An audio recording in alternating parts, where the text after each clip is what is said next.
see what's going on, collect some data.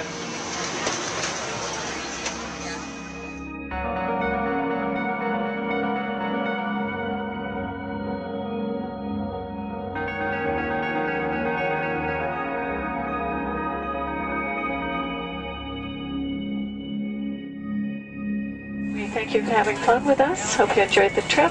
Have a great vacation and welcome home if you're lucky enough to live here. Thank you.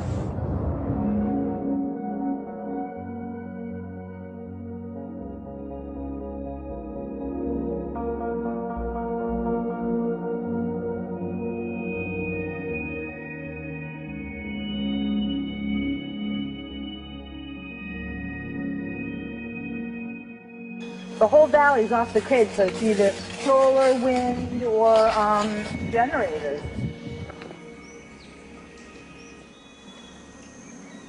Look at this, man.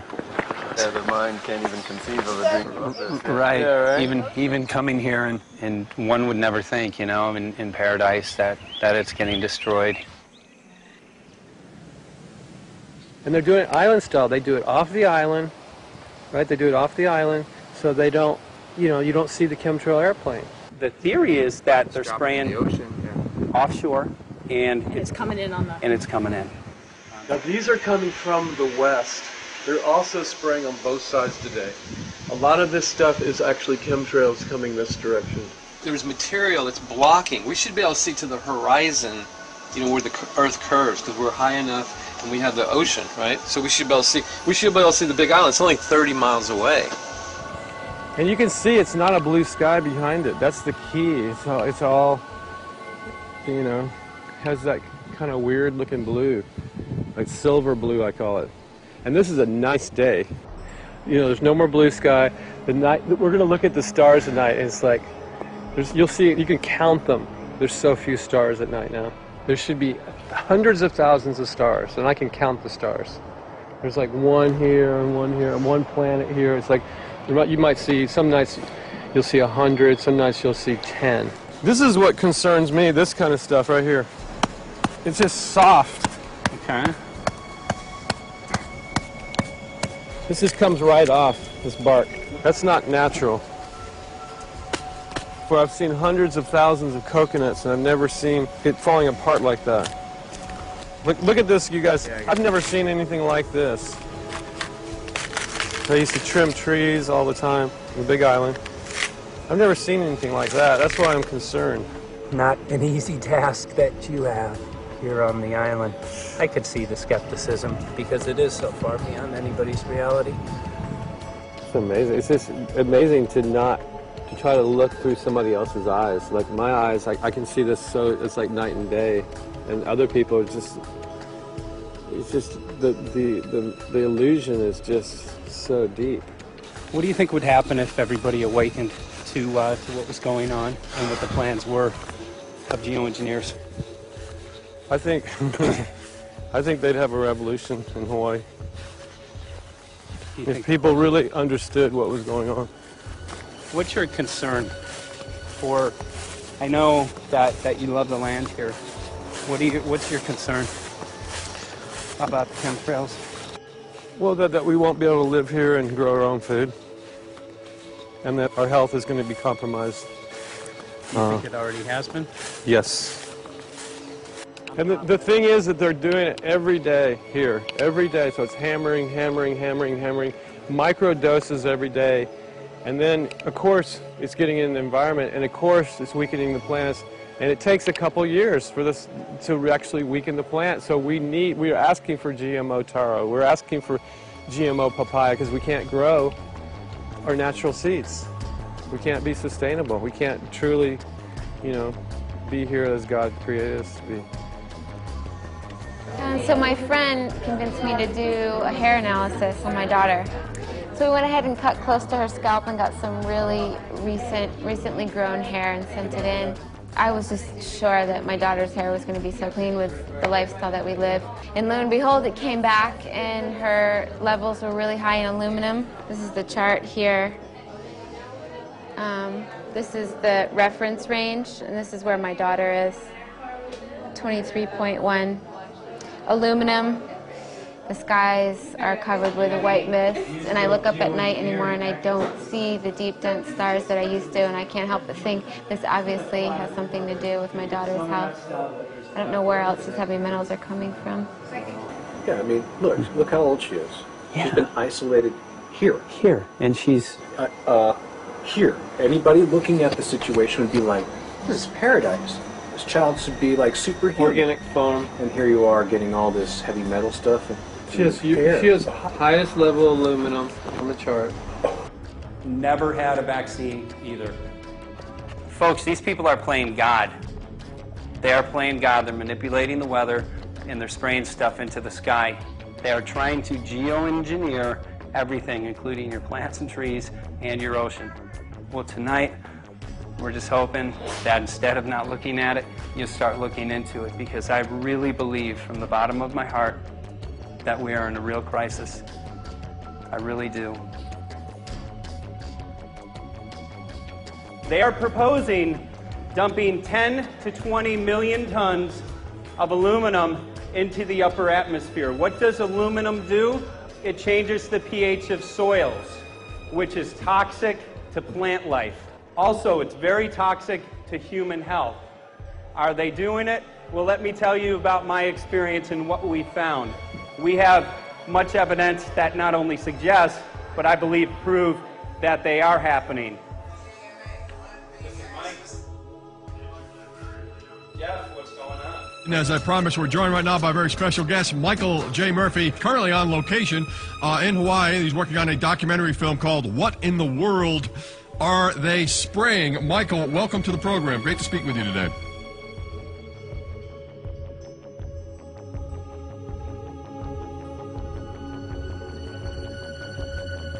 I had a friend who recently, he's always looking at things from a different perspective. He's a bit of a conspiracy theorist, you know, and he says that whenever the president comes to LA, there's no spraying that week. Could you have a better place for an interview? I mean, look. Well, this is being done over our farms and over our things. So basically, they want to eliminate our ability to eat organic food, have clean water. So in some ways, it sounds to me like, and you know, again, it's just a projection, but it sounds to me like this is control. How do we control the masses? Yeah. How can aluminum be good for you in any? And what was the second chemical you mentioned? It's barium. Barium aluminum. Obviously, those are toxic to everything. To human health. To human health, to farms, to animals, to everything. 61,000 parts per billion. And there should be a government alert at 1,000? At 1,000, people are drinking this. People that climb the mountain, they're drinking that snow. It's poison. Oh my God, that's so disgusting. So that's 60,000 times above regulation. Exactly. 60,000 times above regulation. And I've talked to friends, and they're like, well, that's just ice. That's just condensation. And I'm like, you can talk to a second grader. Ice doesn't float in the sky and spread out that way, you know? You're not an expert, but you're a concerned citizen who said, wait a second. Who's actually doing the research. Yeah, you're doing the research, and that's what we need to do as Americans and say, you know what, I want to know what's going on. I want to know what the FDA is doing to my food. I want to know what the government's doing with my air, my water, and the soil. And, you know, it's just great what you're doing, and I just, my kudos to you for bringing light to this subject. Put all of the theories aside, just what geoengineers are proposing and what's being found is scary enough. So we can just address that. And I encourage more people to just step up and ask questions and do what he's doing. So thank you, Michael, very, very much. Aerosol spraying aluminum affects everywhere, and we have a beautiful tropical climate which I believe might be in jeopardy. So we wanted to not only come and bring the message of what people were finding around the world, but encourage people to test for the aluminum, strontium, barium. Essentially, I think it was an effective trip. I saw a lot of people here in Hawaii, in Maui, awake and not only curious, but willing to look into this deeper, and that's my only hope. This is one of the boldest moves, I think, from Ed Griffin yet. This is the taboo topic that nobody's supposed to talk about, and that is aerosol spraying. Now, we've got tons of documented proof of errant aerosol spraying. It just blows my mind that the whole essence of humanity has always been to look up into the sky and ask why. Though there are no limitations, there's endless space, an endless universe. Now, in the 21st century, we're not allowed to do that. Anyone who looks up and sees the giant grids and the X's in the sky that weren't part of our existence until just a decade or two ago is somehow called a kook. And the people that are the best and biggest proponents for the revolution and for liberty, they don't want you to talk about it because you could discredit them. It seems to be an industry that's being built up to milk the taxpayers by undergoing some kind of a giant global spraying program to make all kinds of money on the project. And they don't seem to care really what effect it has. They're not trying to experiment to see if humans can survive it or anything like that. They just want to get this stuff up. And then we discover, as we're going further down the line, that there are companies generating genetically modified organisms, seeds, modified seed crops they're being engineered to resist the aluminum in the soil. And a lot of crops won't grow in that. And so now, after they've messed up the soil, all the farmers were going to have to go back and buy seeds that have been genetically engineered to resist the aluminum that have been put into the soil. And all of a sudden, mankind is completely dependent upon these companies like Monsanto and other giant agricultural firms. You can't even grow natural seeds anymore. And we're looking at that. It's a shocking thing. I hope we don't find that that's true. But all the arrows right now are pointing in that direction. We get into cost-benefit analysis here because there's also HARP could be involved in this. Geoengineering, as you guys mentioned, which is documented heavily in Dennis Kucinich's bill, that is the Space Preservation Act, which, by the way, I don't think got through Congress. And then Kay Bailout, as we call her here, Kay Bailey Hutchinson, also put together some legislation in order to qualify geoengineering, which, again, is supposed to save us all from global warming. But it is cost-benefit analysis because they can benefit on so many different levels. Ed, that's how they do everything, isn't it? That's right. And, you know, there's an old adage, if you just follow the dollar, follow the buck, you get to the source of the problem.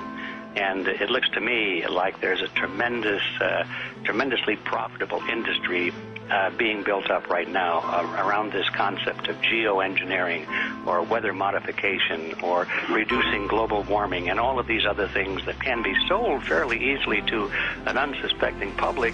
They all say, oh, well, that's good. We don't want global warming, you know. And so they put up with this and they don't question, they don't criticize. But behind the scenes, you see a whole industry being built up, which is, as I say, tremendously profitable.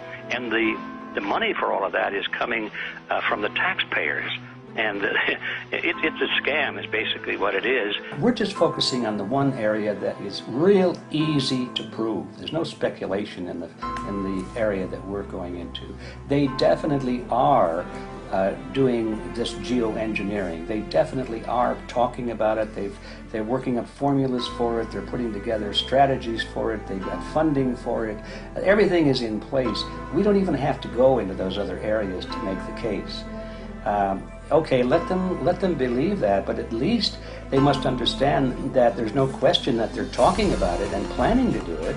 And so shouldn't they be equally alarmed about what they're going to do if it can be shown that barium and aluminum and some of these other toxic metals are very destructive to the planet and destructive to human health? Isn't that enough? You know, how many issues do we need to crank into this?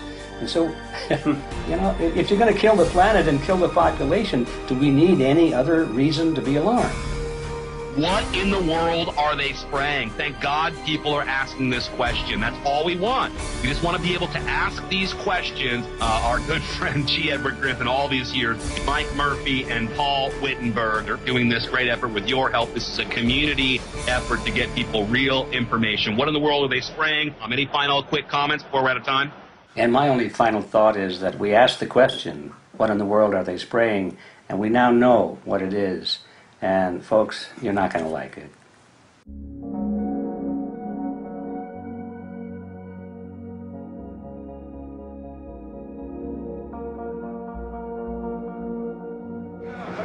Hey!